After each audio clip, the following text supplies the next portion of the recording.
नमस्कार, one India Hindi में आपका स्वागत है।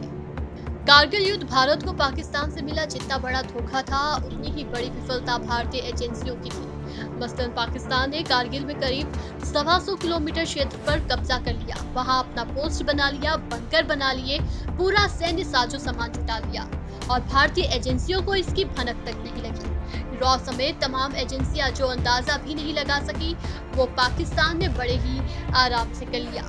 इतना ही नहीं, जब युद्ध शुरू हुआ तो देश में तीनों सेनाओं के बीच तालमेल की भारी कमी नजर आई। खासकर थल सेना और वायु सेना में सामंजस्य की भारी कमी थी, जिसका देश को काफी खामियाजा भुगतना पड़ा और काफी तादाद हमारे जवानों को शहादत देनी पड़ी।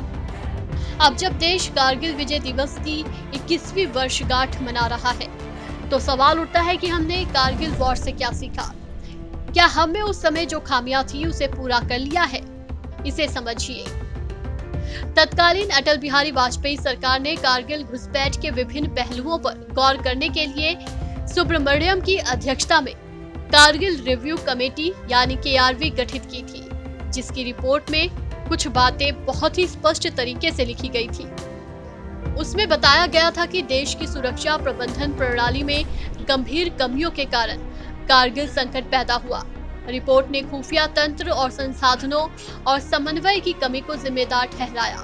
इसने पाकिस्तानी सेना की गतिविधियों का पता लगाने में विफल रहने के लिए रॉ को दोषी ठहराया। रिपोर्ट ने एक युवा और फिट सेना की भी जरूरत बताई।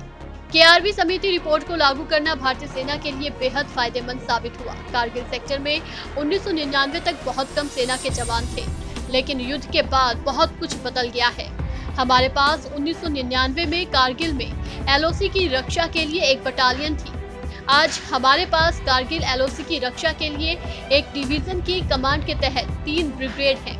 KRV रिपोर्ट ने एक युवा और फिट सेना का जिक्र किया था।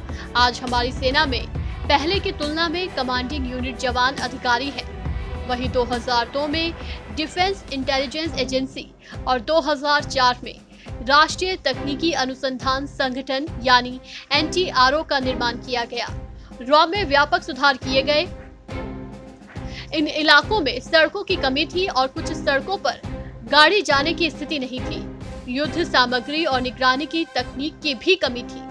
इन कमियों का फायदा उठाकर पाकिस्तान ने घुसपैठ की थी। अब इन कमियों को पूरी तरह दुरुस्त कर दिया गया है और सबसे अहम है सेना का आधुनिकीकरण। ये सही है कि सेना के आधुनिकीकरण के लिए जो कदम उठाए जाने चाहिए थे, वो कदम 5 से 6 साल पहले तक भी नहीं उठाए गए। लेकिन अब पिछले कुछ सालों में सेना को दुनिया के तमाम हथियार और रक्षा सामग्री से लैस किया जा रहा है।